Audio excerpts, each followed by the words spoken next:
In 2023, we saw businesses and corporations overwhelmingly choose to side against free speech and American values. But we also witnessed a counter-movement of entrepreneurs forming new companies to respond to the darkness that has spread across some corners of American businesses. Hello everyone, I'm James Lasher with Charisma Media.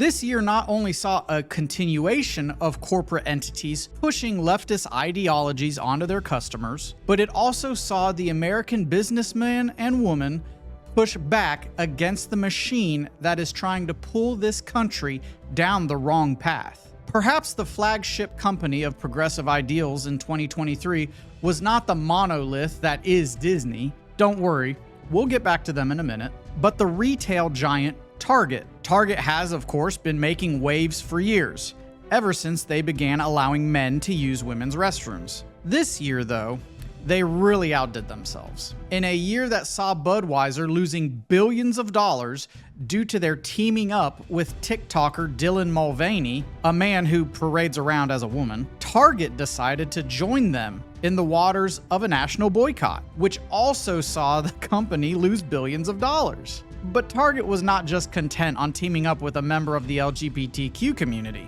Oh no, nothing so common. They partnered up with a satanic member of that community who openly promoted Satan and all of the tolerance and acceptance that comes with the Prince of Darkness. Compound this partnership with the line of swimwear aimed at children, which is tuck-friendly, and Target certainly outdid Budweiser and Disney when it comes to the heinousness of their campaigns. The backlash was swift, but that hasn't swayed Target from their goal of alienating those who do not bow at the altar of pride, as they now have released their Christmas Pride collection just in time for the holiday season. Yet they are not alone. 2023 saw a giant in the media industry begin to fall as well.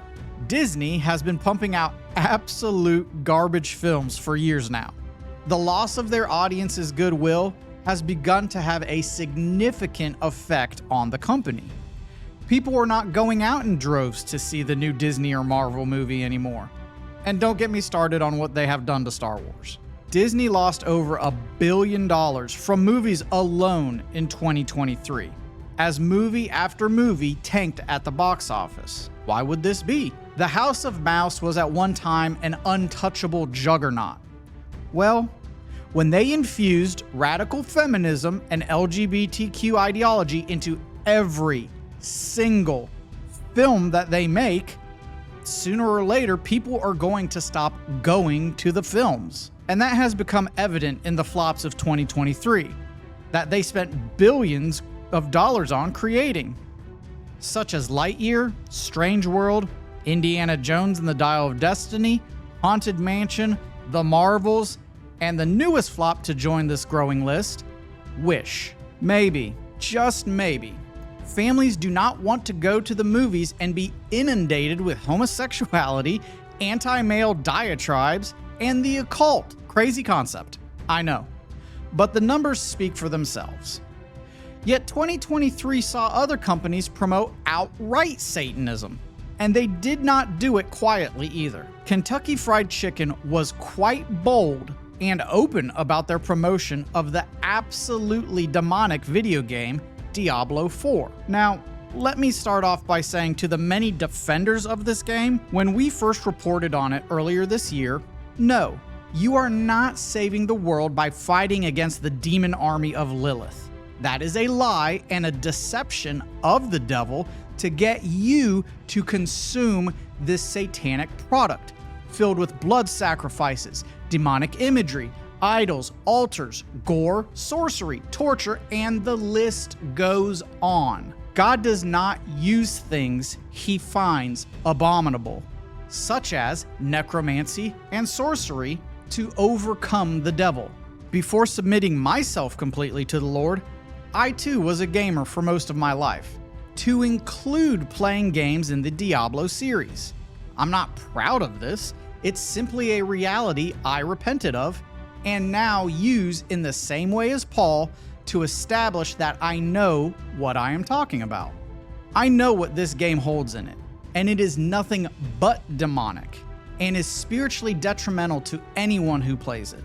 That is why it was such a shock to see KFC buildings plastered with posters of the demon Lilith, the main antagonist in the game. Satanic imagery was actively promoted across the country, and people flocked to it just so they could get some in-game content. Many Christians, whether knowingly or not, ate at these very establishments after attending church on Sundays, which featured demons on display. Believe me when I tell you, playing a game that may be pleasing to the flesh is not worth the price that it will take on your spirit, nor the doors that it will open into your life. Demonic oppression is a very real thing, and consuming media such as this game will open the door to it into your life. But there is good news to combat these spirits that have infiltrated the business world, and that is the victory of Jesus Christ. People are recognizing what these companies are doing. It has become so obvious and the evil is so tangible that even non-Christians have called them out, even if they do not fully understand the spiritual implications behind these events. Some, like CEO of Public Square Michael Seifert, want to push back against the anti-family values of larger corporations and their pro-abortion incentives, and offers his employees a $5,000 bonus when they have children. This bonus extends to employees who have a child or choose to adopt one in the hopes of creating stronger families across the country. In the Great Commission, Jesus tells his disciples to go out into all the world. As a man who spoke in parables quite often, Jesus meant for Christians to be prominent in every aspect of culture and society, such as the digital world, the business world, the political world, the sports world, and every other corner of society. If we aren't, well, just look around you.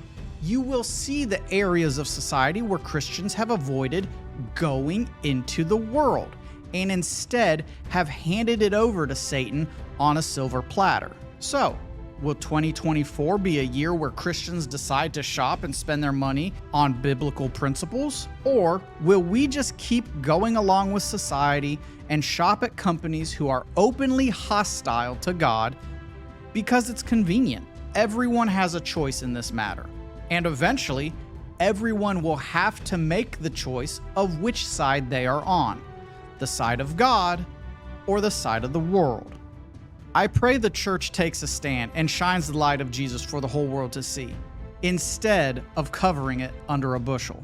I'm James Lasher with Charisma Media. God bless you and have a happy new year.